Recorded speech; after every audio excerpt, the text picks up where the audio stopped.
Bad news is that the snow will continue to absorb the water, and then it will begin to release the water in large amounts. Preparing for another weather emergency. First, the epic storms, now the big melt. We'll tell you what's in store for Buffalo. Havard Gould is our reporter today in Buffalo. My goodness, it looks like a very nice scene behind you there, and yet there is a threat hanging over people's heads in Buffalo. Havard, what are officials saying this morning?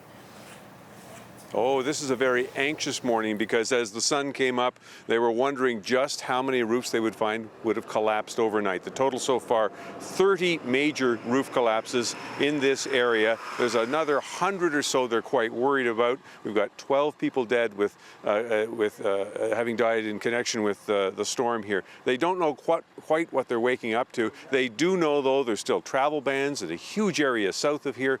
People who can't get out of their homes, they're being asked to stay in their homes again because there's just too much snow. There's no way for them to get out. We have gasoline stations running out of supplies, groceries running short.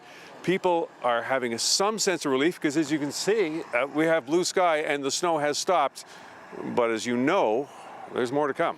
Well, for sure, that nice lull in the snow just is really going to give way to rain, according to the forecast, and warmer temperatures. So what is that going to add to the mix, Havard? Well, that's the fresh disaster they are really worried about here because the temperatures are going to rise. There's chance apparently of some light rain Sunday is the latest thing I've heard. More of a risk of heavier rain on Monday. But with all that rain, that puts more weight on all those roofs. There was a briefing this morning with an Erie County official, Richard Toby, and he said what is coming, listen to this, Heather, is the equivalent of a monumental rainstorm. Because of the unusual nature of this storm, there will be flooding, we expect, in places that do not normally experience it and perhaps have not seen it in anyone's lifetime.